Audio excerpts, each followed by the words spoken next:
Welcome to the July 26th meeting of the Harnett County Board of Commissioners. Good to see everyone here today. At this time, I'm going to ask Commissioner Matthews to lead our pledge and our invocation. All rise and face the flag.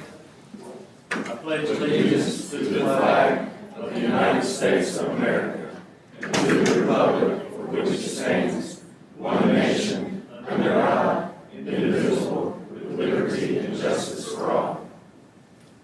Let's pray. Our Father, we do thank you for this day. We thank you for this opportunity we have to come together to attend to the affairs of our county and our citizens. We thank you for all these who agree to serve, all these who work daily in our local government to meet the needs of our citizens in this county, Father. We just pray your blessing on each of those represented here. We pray that you would be with us as we go about discussing the business at hand today, Father. In Jesus' name we pray. Amen. Amen. Thank you, Commissioner Matthews. I've got one change to the agenda. If the board is okay, we'd like to move items 10 and 11 up behind item 7.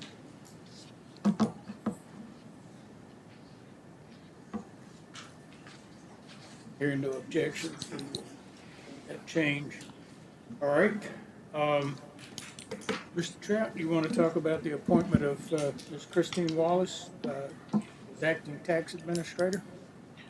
Thank you, Chair. Yes, excited today. We have the opportunity to promote someone from our current staffing up to the acting tax administrator. Mr. Tyson notified me a couple weeks ago that he was resigning from his position, and so we moved forward with contacting Ms. Wallace in order to see if she would be interested in the position. She was.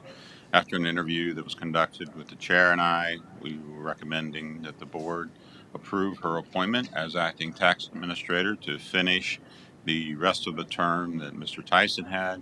At that point, once that term's up, then we'll consider a further appointment in a year. So excited that to recommend her, and I think the chair would concur that. Thanks, sir.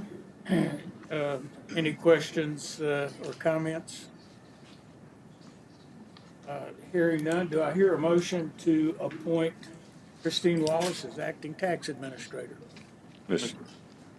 Go ahead. Mr. Chairman, I make a motion to appoint Ms. Christine Wallace as acting tax administrator. I'll second. We have a motion and a second. Any other discussion? If not, all in favor, please say aye. Aye. Any opposition? Motion carried unanimously. Congratulations, Ms. Wallace. We'll get to your swearing in just a minute. Now we have talk about the contract for Ms. Wallace as acting tax administrator. Thank you, Chairman. As this position is a unique position within the county organization, there is an employment agreement that is filed with the tax administrator position. So through negotiations and discussions with Ms. Wallace, we've come to an agreement on the terms for her employment. And those are the terms that you have presented for you, and we seek approval of that agreement. Thanks, sir. Do I hear a motion to approve the employment contract for Ms. Wallace? Mr. Chairman, I'll make a motion that we approve the employment contract as presented for Ms. Christine Wallace. Johnson seconds. Have a motion and second. Any further discussion? All in favor, please say aye. Aye. Any opposition? Motion carried unanimously. All right, Mr. Snow, you want to do the honors? Yes. Christine, if you'll come forward. Bring your husband and your son with you too. I think they're here to support you, obviously.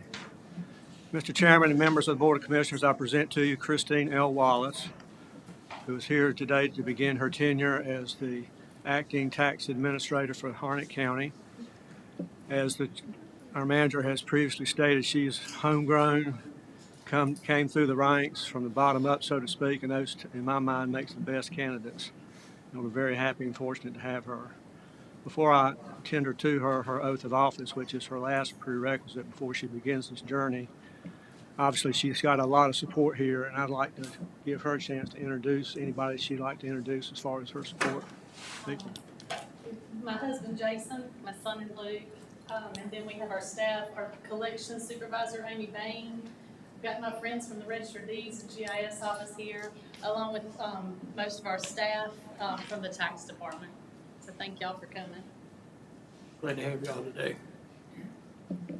Obviously, a lot of support for her, which is well taken. So the time's here. You ready to take your oath? I'm going to give you the Holy Bible. And let your family hold it, if you will. Go ahead, Jason. Put your hand on there, too. If you'll put your left hand on the Bible, Christine. Raise your right hand. Do you, Christine L. Wallace, solemnly swear that you will support and maintain the Constitution and laws of the United States and the Constitution and laws of North Carolina not inconsistent therewith? And will you faithfully discharge the duties of your office of acting tax administrator with duties of tax collector and tax assessor of Harnett County, North Carolina, and that you will not allow your actions as acting tax administrator to be influenced by personal or political friendships or obligations, so help you God? Congratulations. Thank you.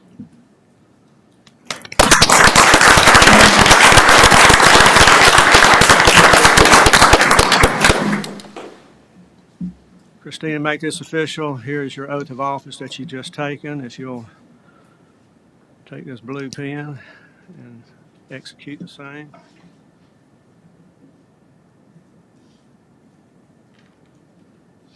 Very good. Thanks again and congratulations. Thank you. Thank you, Mr. Chairman. Thank you, Mr. Snow, and I'd like to, on behalf of the board, congratulate you, Ms. Wallace, on your appointment. Thank you. We're glad to have you.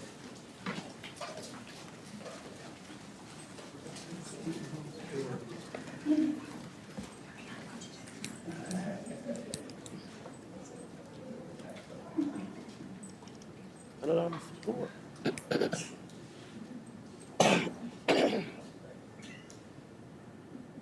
Well, time to work. All right, our newly appointed acting tax administrator, you're up to talk about tax settlement for 2021.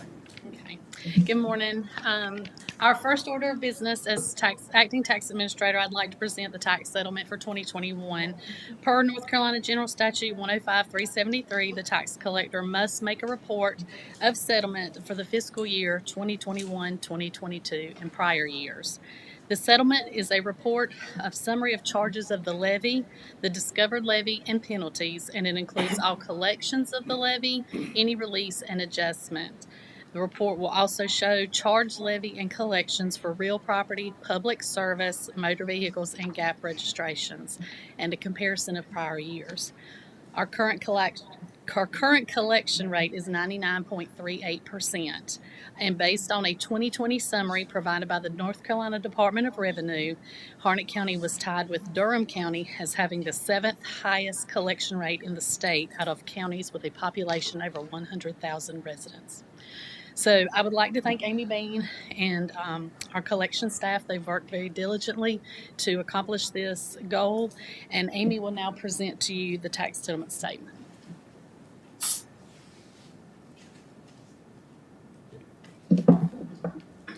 Good morning, Commissioners, Mr. Trout, Mr. Snow, and Ms. Honeycutt. As Christine's kind of alluded to, yes, we do have to do this annually. And she referenced the statutes that require us to do this. As in this slide you see, we have the actual numbers that we charged last year. The total charges after we billed and then discovered and added levy and then added penalties and interest was $63,949,766.49. Then we collected $63,083,274.20, which with some releases and adjustments equates to the 99.38 percent that we collected. As referenced in the budget, the current budget, it shows that our ad valorem funds account for 55% of the revenue that we use to fund the budget. So for the past 2 years, our staff has collected 99.38 and 99.36% of those ad valorem budget, of that amount to budget. And then I break it down based on how we bill real personal property, which that includes like individual personal property and business personal property. And then public service, those amounts come from Department of Revenue. Those values come annually. We don't get them till about September. So that's mostly for like your Duke Energy, your your railroads and things like that. So that's always a given that we're going to collect all of that. Then the motor vehicle portion, that comes from tax and tag. So that's not collected in our office. We do work that, and we do work that monthly. We get a file every month, and we value and situs it, and then it's collected at DMV.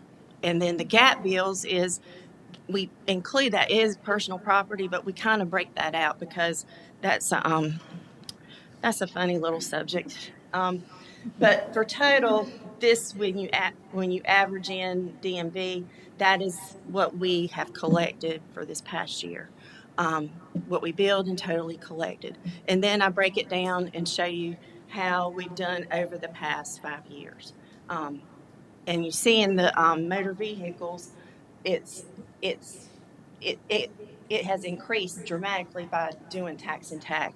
And you notice in the gap bill there is not a number for 2018. We did not start collecting gap bills until 2019 levy.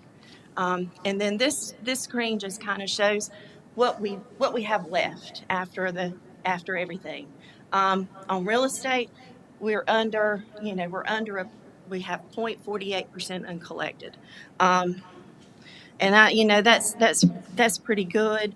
Our staff daily on this screen, they're now working daily diligently to get that money as collected as best they can.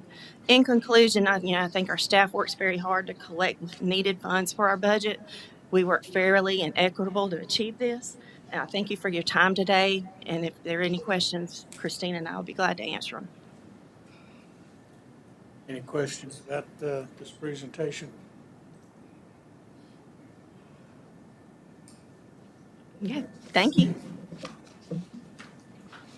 Okay, at this time, we have to have a motion to adopt an order for tax collection in accordance with General Statute 105-373, 105-321, and 105-330.3. Mr. Trout, do you want to address that? Is there any information you need to give us about that? My understanding is it's an annual requirement, and so we ask the board to give approval. Do I hear a motion? Mr. Chairman, I make a motion to adopt the order for tax collection in accordance with General Statute 105-373 and General Statute 105-321 and 105-303.3. I'll second it. Thank you. We have a motion and second. Any further discussion? If not, all in favor, please say aye. Aye. Any opposition? Motion carried unanimously. Thank you. Okay, at this time, we will discuss the 2022 National 4-H Healthy Living Teens Leading Change Project. Morning, Commissioners. Hope you're all doing well this morning.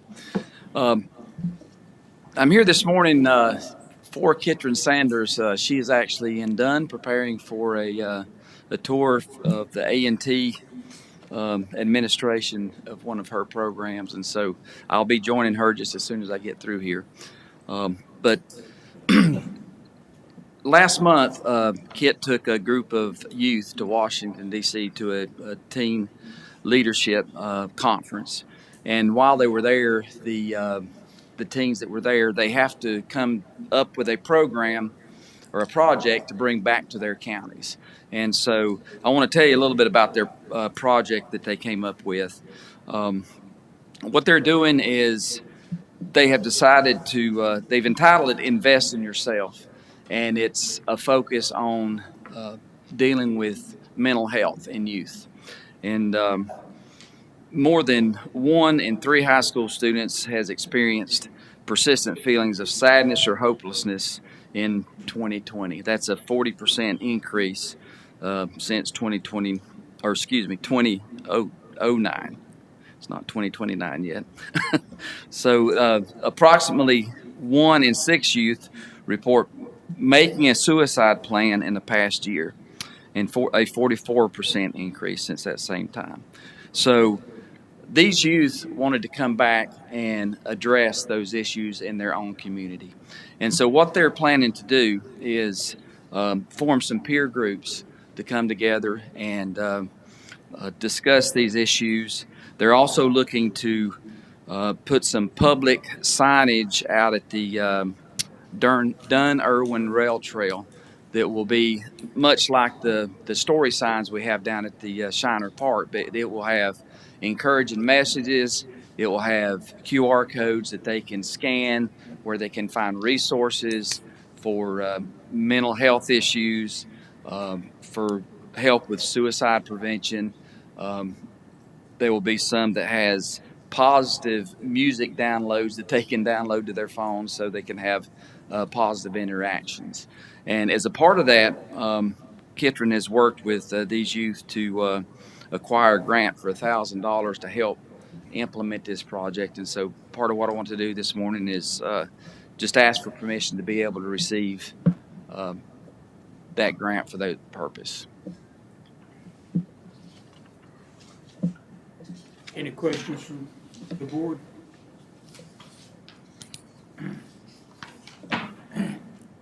Is it the consensus of the board to authorize the acceptance of this grant? We'll move that to the consent agenda for next Monday's meeting.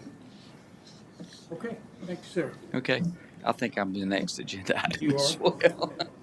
well. Yeah, okay. The next item that I had was back at the end of this 2021, we saw a need for some storage for the ag equipment that we have received through grants over the years that we've run out of places to store it. And so I talked with the assistant county manager about the possibility of having a shed constructed behind their property over there so we could keep it out of the rain. It's currently was being just stored at farmers in their barns, and it was in their way.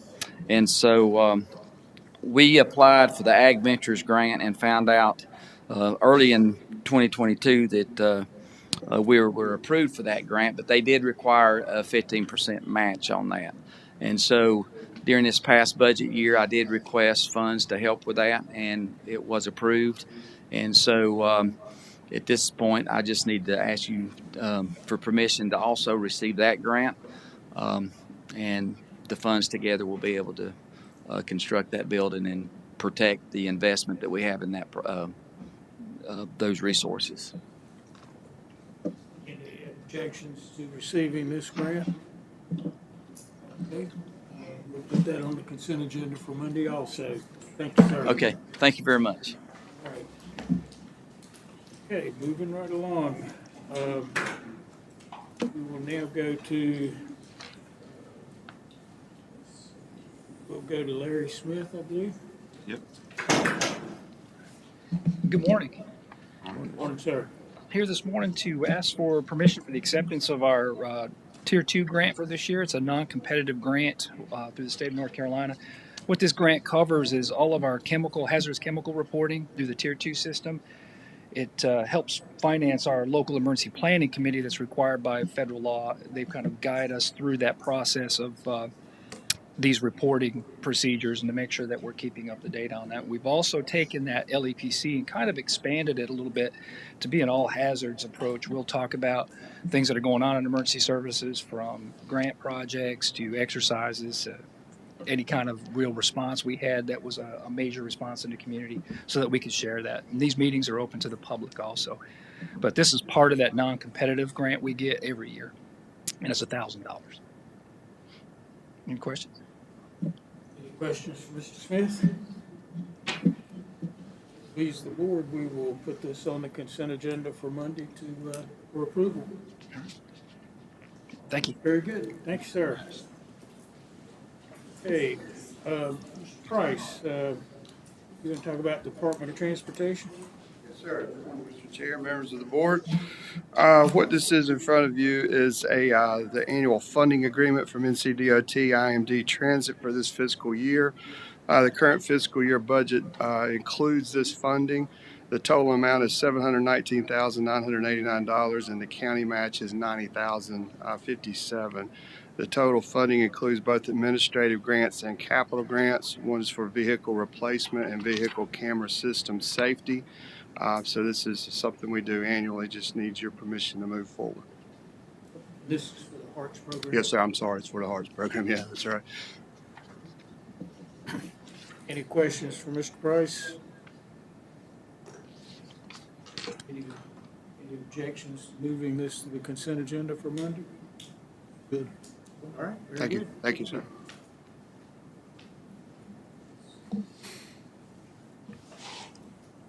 Okay, Mr. Rouse.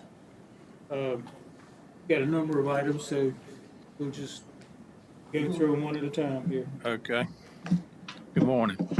Morning. The first item is, since we prepared the budget, we got some extra money in our WIC for our WIC breastfeeding program. What we want to do is, after that money, we hired additional staff in between doing the budget and having the budget approved. So the 3% is really not in our current budget. So we want to pay for that 3% out of this money, and then use most of the rest of it for contract for an interpreter in the WIC program. So that's for the breastfeeding program. Any questions about this matter? All right, if there's no objections, we'll move this to the consent agenda for approval. All right? Next up. Okay, the second one is still additional WIC money. It's just our general overall WIC program, and it's the same issue. We hired a staff person in between the budgets being prepared, so we got another $23,000 for that. Again, a lot of that's going to be used for an interpreter on the sitting down and seeing the patient. So we've actually got 2 interpreters in that program that we contract with.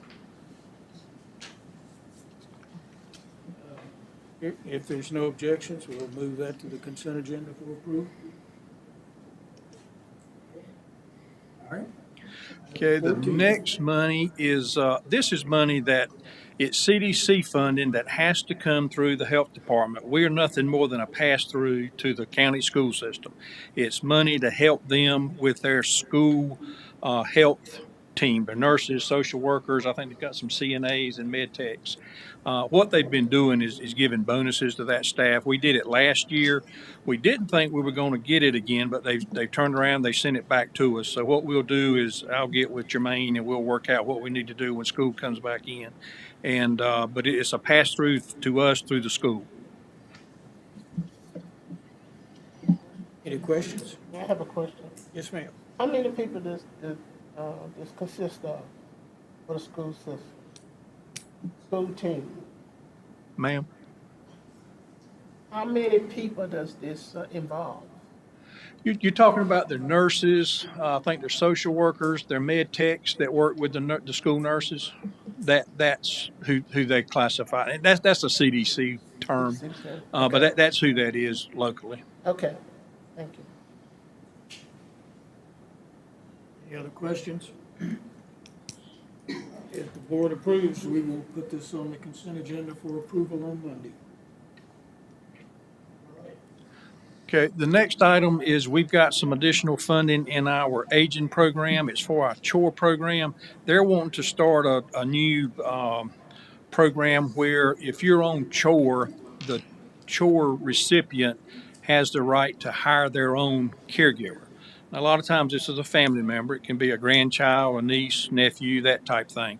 What we're doing with this is we'll take this money and I'll use again a contract person to work with the clients they want to do this program. And then once they identify that person, we refer them to another contracting agency with the Mid-Carolina Council of Government, and they work out the details. They actually do the payment of the contract worker. We just work through the client to get them initially involved in this program. That's good. Any questions about this item? For the consent of the board, we will move that to the consent agenda for approval on Monday. Okay, let's talk about the mobile clinic now. Okay, you might remember back in May, I came to the board with, we're getting over last year and this year, $405,000 in communicable disease money from the state of North Carolina. Now, when we got this money was approved in the budget last year. By the time they got the details out, we didn't even know what we were getting to the end of April. And then we couldn't even bring it to you guys until May. So we couldn't do anything with it last year. It's one-time money, so it goes away May 31st of 23. We've looked at some things you can do. You know, you can hire staff and do all of that. But if I hire staff, then next year I've got to come to you and say, I don't have the money to pay for the staff.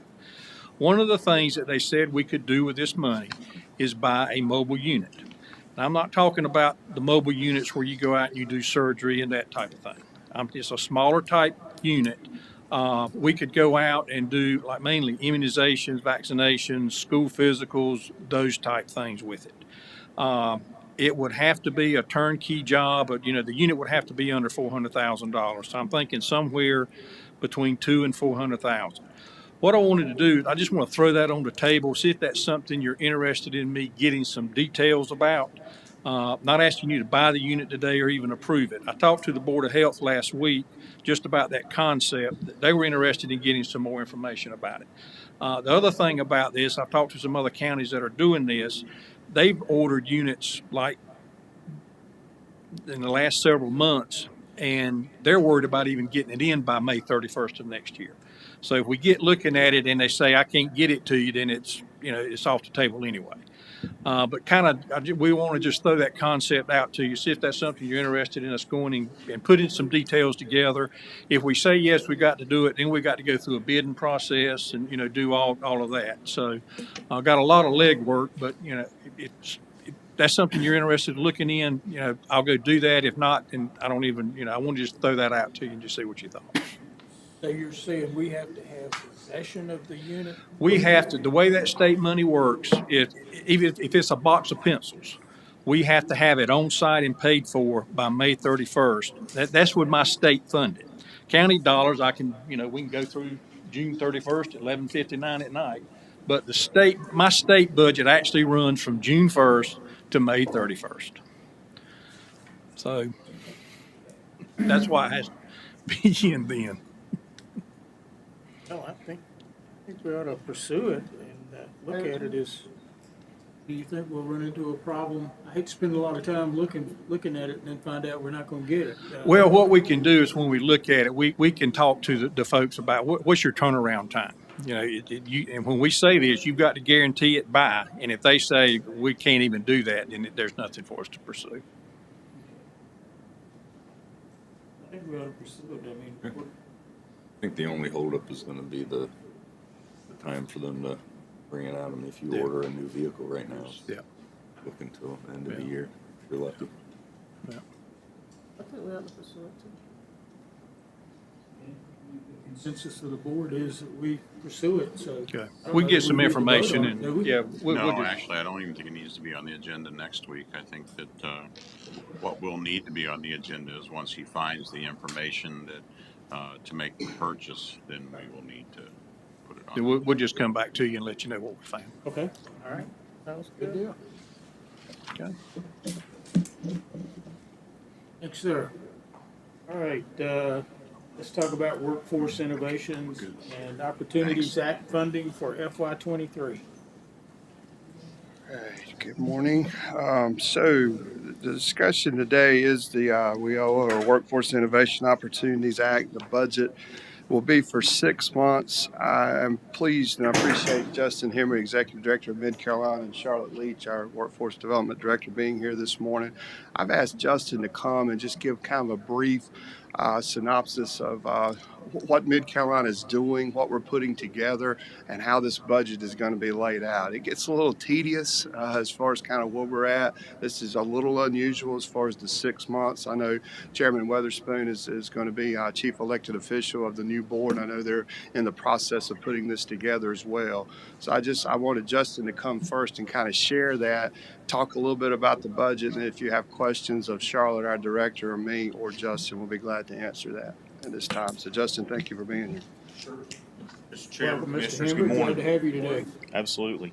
Just real quick, and I don't want to take too much of y'all's time, but I realize with workforce development, particularly the WIOA, Workforce Innovation Opportunity Act, there's a whole lot of different lines that you try to connect through this, and with that, it kind of looks like spaghetti in terms of how this program is organized. And a lot of times we get questions about, well, Mid Carolina's doing workforce. Why do we have a contract with workforce, or where does this fit in? So, just as a broad overview, the workforce system, at least in North Carolina, can be looked at 3 different levels. There's the state level, which is a division of Workforce Solutions that's in the Department of Commerce. And then there's local areas, local workforce boards, and that's where Mid Carolina comes in. That's this new 3-county area that y'all have joined into with Sampson and Cumberland counties. And then there is the actual provision of services on the ground.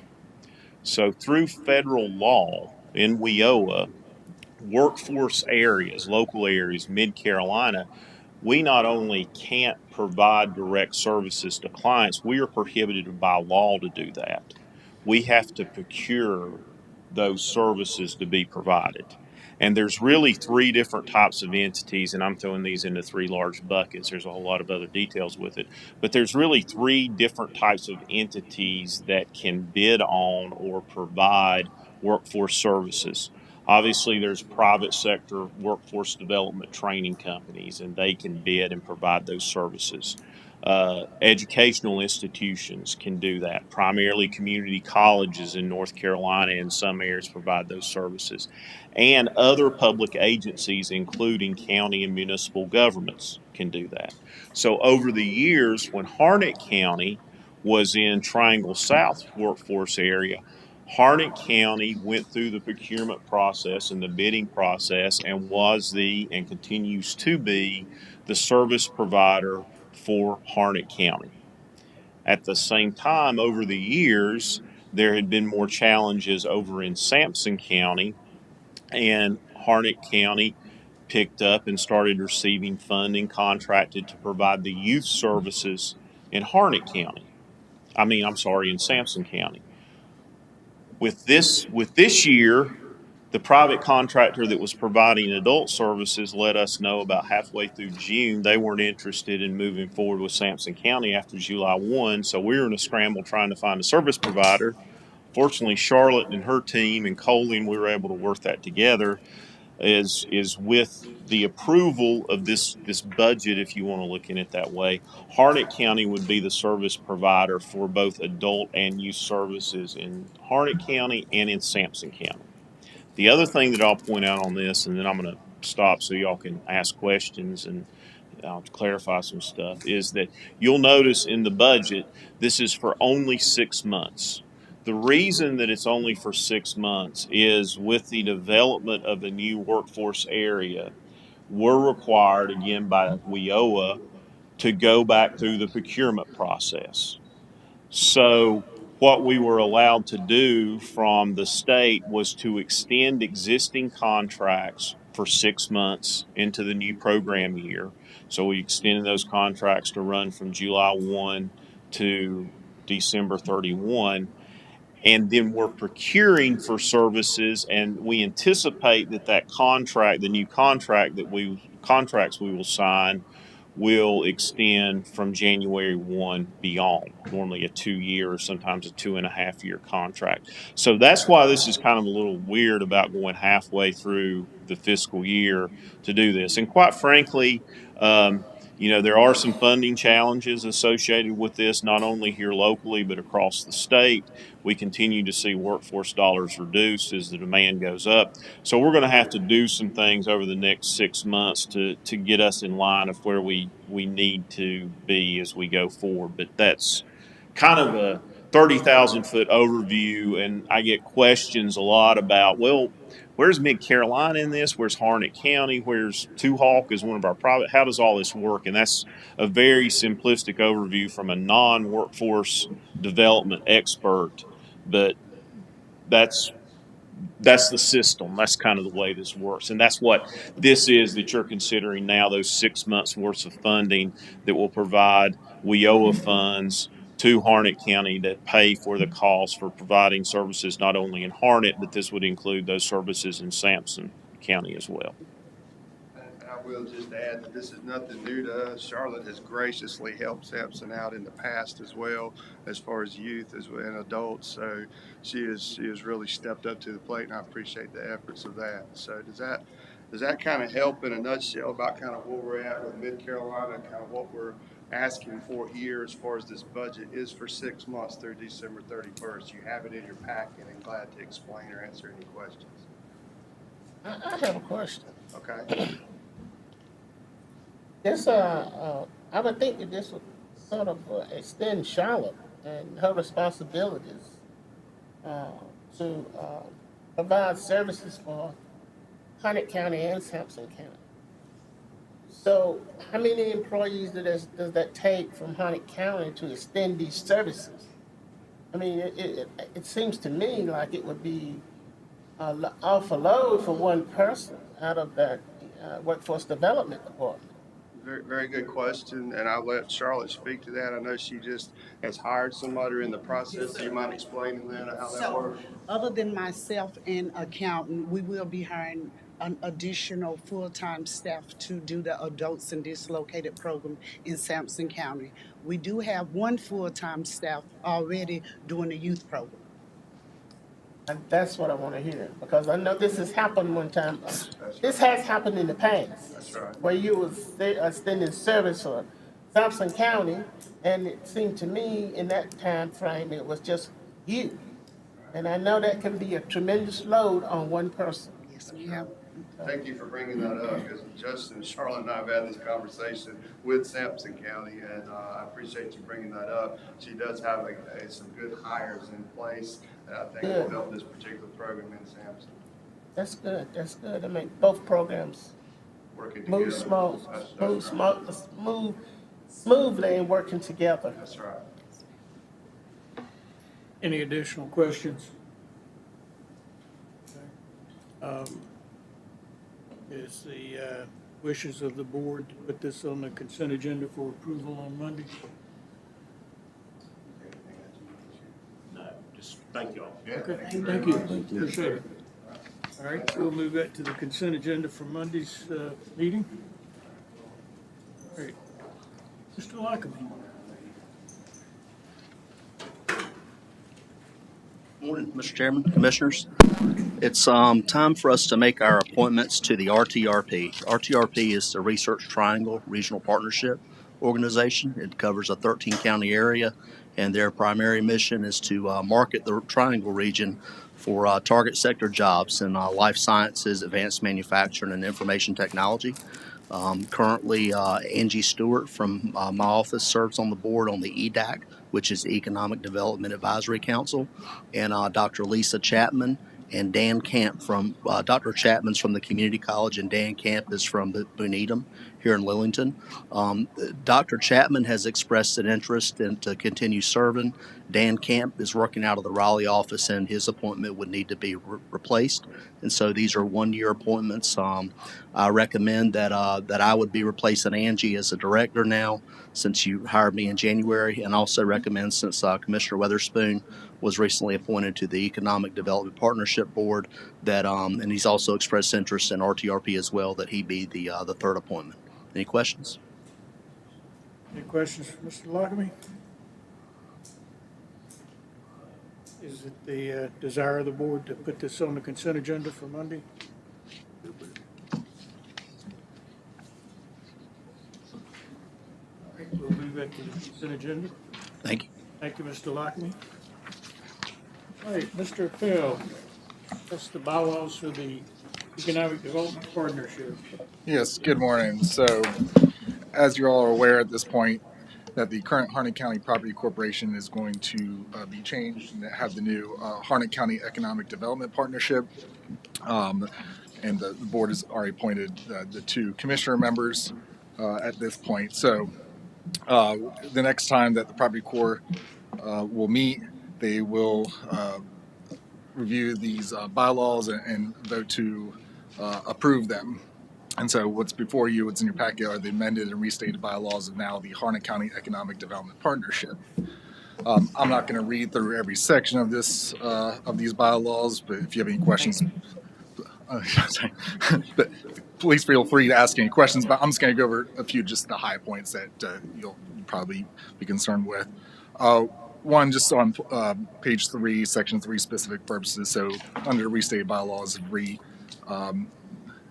stated the specific purposes of this partnership, and which are to serve the Harnett County by diversifying Harnett County's economy through the attraction of industries and expansion of existing businesses that will bring living wage jobs and investment to the community, to assist the local municipalities in the county, to promote opportunity and combat unemployment and aid in revitalization efforts, and to stimulate, encourage, and promote the economic development of Harnett County by providing services and aid of a nature and kind calculated to encourage and facilitate the locating, establishing, building, operating, and maintaining of new, existing, additional business industries in the county. So, but going on to the substantive parts, so the composition.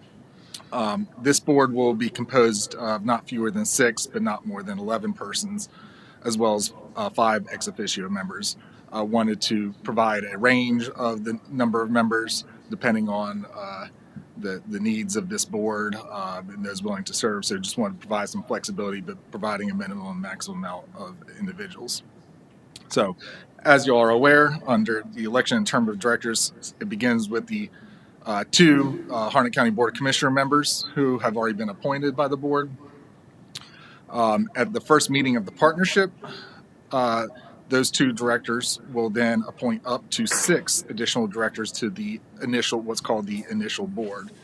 And in order to make sure that everyone doesn't fall off at the same time, they will serve staggered terms of 1, 2, and 3 years. Again, that will be decided at that meeting of the partnership, which members will serve 1, 2, and 3 years. But again, the idea is to ensure that everyone doesn't come off at the same time. And of course, after the initial appointments to the board, the initial board, which will comprise of the commissioners and up to these 6 other members, can take any other necessary formation actions they see fit. And then at any subsequent meeting of the partnership, the board can then appoint additional members in accordance with the bylaws up to that 11 persons. So at a minimum, the membership shall consist of 2 Harnett County commissioners, a minimum of 4, but not more than 9 business leaders who work in Harnett County. And then the rest are ex officio, so you have the county manager, director of economic development, president of Campbell University, president of Central Carolina Community College, and the superintendent of Harnett County Schools. So those are all ex officio members. For terms, the commissioner directors will serve 1-year terms, but they can serve unlimited consecutive terms. And following the expiration of the initial terms of the initial directors, you'll do like you did before, and that's appoint or nominate 2 commissioners for appointment to the board of directors. The board of directors will then vote to whether to accept those nominees. All other voting directors shall serve 3 years and may serve up to 2 consecutive 3-year terms. And then any of the initial board directors who serve less than 3 years, so those staggered terms, so if they serve the initial 1 year, they can still serve 2 consecutive 3-year terms, so they will not be prohibited to ensure they can serve at least those 6 years. And then, of course, the board can appoint any other ex officio members at its discretion. So I'll move on from there. On page 9, officers of the board, section 6. Of course, you'll have the chair and vice chair, and the board directors will select from the for the chair and vice chair those 9 or between 4 and 9 business leaders of Harnett County to serve as the chair and vice chair. All right. Another key point. So moving on to page 11 on section 3, quorum, procedure, voting, and manager of action. One thing I wanted to point out in here is that these bylaws do allow for voting by proxy, which shall be done in writing, addressed to the director whom shall vote the proxy, set forth the scope and extent of the proxy. The proxies may be counted in the number of directors present for the purpose of establishing a quorum. Proxies do not constitute attendance by the director issuing the proxy for purposes of attendance of directors. So the idea behind that is you don't want to have a director send a proxy every single meeting. So they still have to comply with the minimum attendance, which is that they can't miss 2 consecutive meetings without reasonable excuse.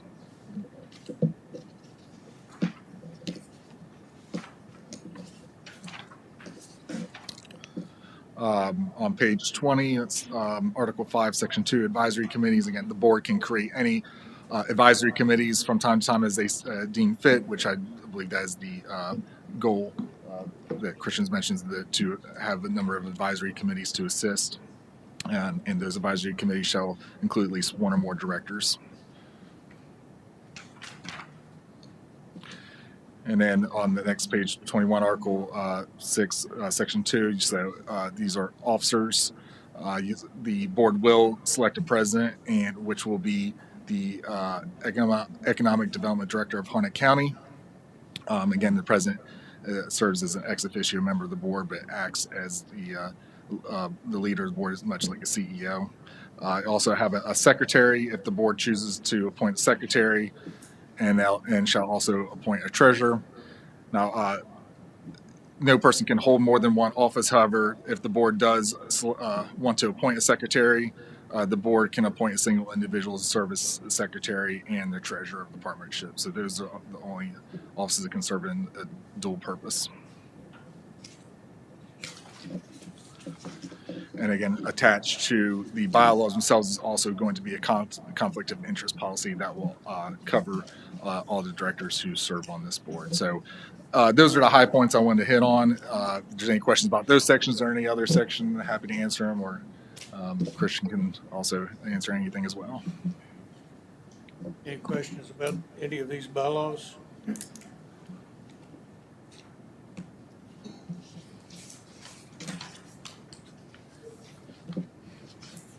What's the pleasure of the board about moving the approval of the bylaws to the consent agenda? Everybody good with that? Okay. We'll move that to the consent agenda for Monday then. Thank All you, right, sir. thank you very much.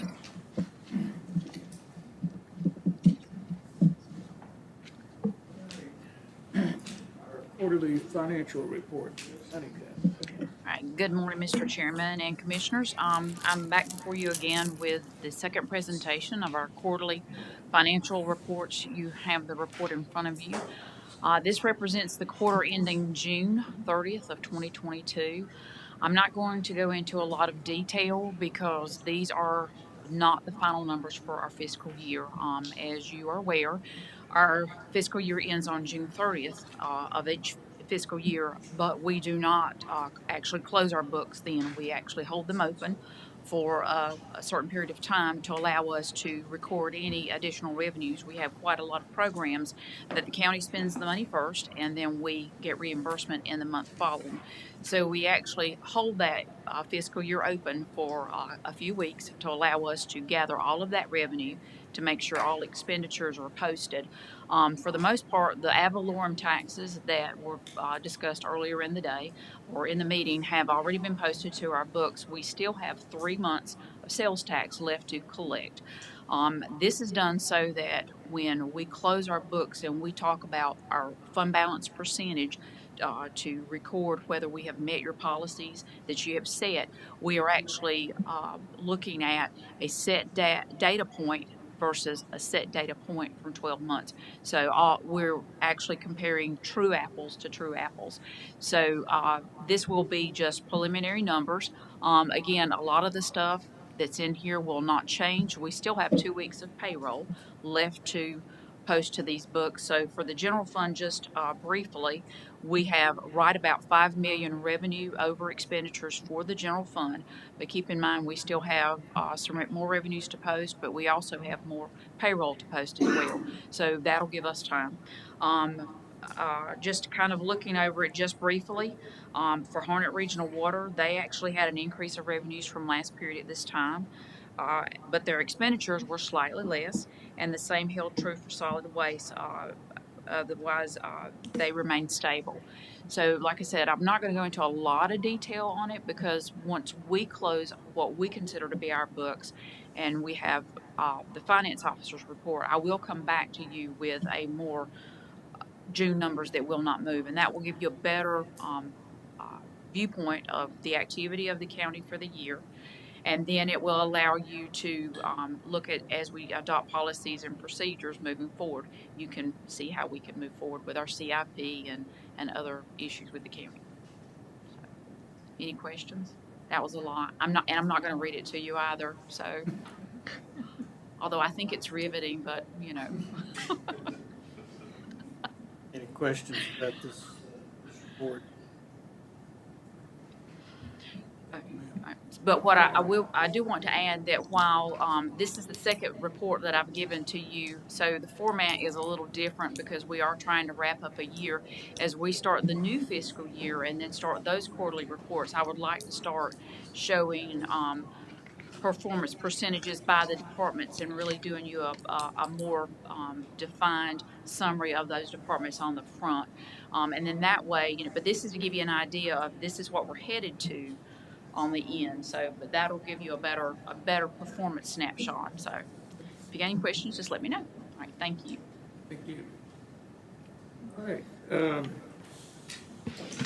At this time, we will have the county manager's report. Thank you, Chair. I have a few items this morning. I wanted to let you know that the town library lease agreements that are part of the consolidation plan are being reviewed by the towns, and we expect to have them for your August 9th work session for review. Staff has been through a walkthrough of the facilities and have noted some of the things that they'll need to take, and so we're working with the towns to finalize those items. Wanted to follow up as it relates to the Affordable Housing Committee that the chairman appointed to last meeting or earlier. Will be formed with Commissioners McCoy, Commissioner Nickel, Assistant County Manager Price, Director Locklear. The DSS appointment is Mr. Edwin Bass, who's involved in the adult care provider. And we're also looking potentially of adding Barry Blevins, who has information related to the housing that's been done in our community in the past. So we'll be looking to hopefully schedule something in August with you all to get something started, at least have the initial meeting and outline a game plan for that committee as to how you want to proceed. So look for an invite in the future. Just mention, I sent an email this morning, had the time wrong, wanted to reconfirm. The 421 Med Overlay Project public meeting is tomorrow at 6 p.m. So email has the connection point to register and to be able to attend that Zoom meeting if you're interested. Thank you, Chair. All right. Anything else that needs to come before the board at this time? Neil, did you have something? Just need a signature. All right. I would like to say something. Mr. Trump, I gotta say you impressed me because you know there have been many times that we bring up projects that we want to do here in this county, and they lag on and they lag on until a lot of times we forget.